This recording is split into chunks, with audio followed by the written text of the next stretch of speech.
The Warrington campus is not devoid of interesting people. If it were, I wouldn't have a radio show. Our own Wayne O'Brien is not only senior lecturer in television, he cycled across the United States and then from Gibraltar to Warrington to raise money for the charity Hope for Heroes. From their website, Help for Heroes provides direct practical support to wounded, injured, and sick service personnel, veterans, and their families.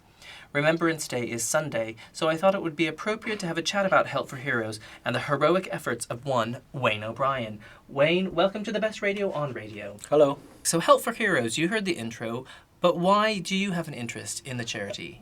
One of my sons is in the army and he's done a tour of Iraq and a tour of Afghanistan, and he's had friends who have been injured. So with that family connection and having somebody who's gone to Iraq in the military, do you have mixed emotions about that, with worry with what might happen with your son being deployed? Well, you obviously worry, but he's always wanted to be in the army since he was 4, so it's something he's always wanted to do. And he was saying when he did his first tour of Iraq and then went to Afghanistan, he couldn't wait to get out there because that's what soldiers do, that's what they're training for. And it's like, I suppose it's like a boxer. If you're training to fight, you've got to have a fight to test yourself, and he said that's what it was about, really. But very aware of the bad things that can happen. Yeah, but bad things can happen over here too. They can, yeah. So from January 2006 until now, the UK military has had 2,040 UK military and civilian personnel admitted to UK field hospitals and categorised as wounded in action. How does Help for Heroes support these men and women? It's a place where our soldiers who are severely disabled after their injuries can overcome these terrible, terrible wounds and sort of get back to some normality in life. I think the thing about Help for Heroes as well is, which is really important, their administration costs are 2% of what the money people give, whereas some charities it's quite a lot. Yeah. I'm doing another adventure in June. I'm kayaking down the Mississippi River. Yeah, we'll get to that in a moment. Yeah. But you can give directly to Help for Heroes, and there's no administration fee for that contribution.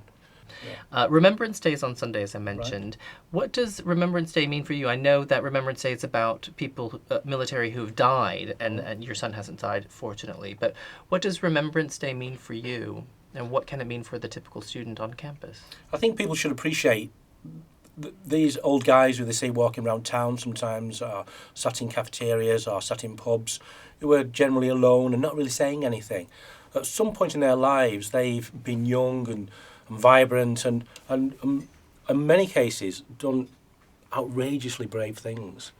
Been to war. I used to speak to a guy who came in my shop when I was a hairdresser. He was a tail end Charlie in a Lancaster bomber. He sat in the bubble at the back of the plane. I did 30 missions over Germany. He got shot down 3 times. He was 18 when he did it. Wow. And he said he cried every single time he got into the plane. He was that frightened. Oh, gosh. Now, I say to my students when they first started, you are 18. Yeah. Could you imagine doing that? You're worried about exams. He was worried about not getting home. Yeah. You know. And he went down 3 times and survived. That's amazing. Yeah. So a little bit more on your fundraising for Help for Heroes. In 2009, you mounted a bicycle and pedaled across the US of A. Yeah. From San Francisco to Boston, was it? To New York. To New York. Crossing 2 proper mountain ranges, none of this canine stuff. Three. Yes. The desert and the emptiness of the farming states. What was the most poignant moment for you? There's too many to mention, to be honest.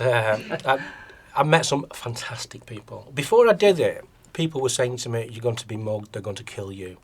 They're very naive or very lucky because I never met one bad person. And I'm still friends with some people I met. I went out this summer to see Jeff and Marsha, who very kindly offered me a place to stay in their bed and breakfast for free. I couldn't believe it. And that happened a couple of times, but we're sort of lifelong friends now, and I only met them over one night. Yeah. Your support for the UK's injured troops knows no bounds, and you've already mentioned it, that you're ready to embark on your next fundraising endeavour.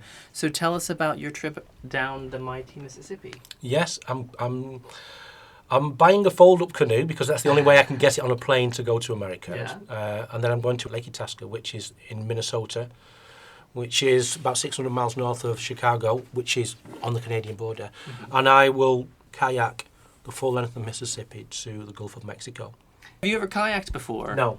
And how will you maneuver around the cargo ships and the paddle wheel riverboat casinos? Well, I'm on my third kayak lesson, and I've only ever been in a pool on a kayak, but I've been in the deep end. Okay. So that's risky enough at the moment. Okay, that's going to be great. So how much money are you hoping to raise? Well, I don't know. The money part is the most difficult part. The doing the adventure is the easy part, trust me. But organisations have professional sort of fundraisers. Yeah. And I've always wondered why they would do that, but I realised trying to raise money for Help for Heroes before, it's really, really difficult. I'll see what happens. That's good. So my final question. The mighty Mississippi runs through Minnesota, Wisconsin, Iowa, Illinois, Missouri, Kentucky, Tennessee, Arkansas, Mississippi, and Louisiana.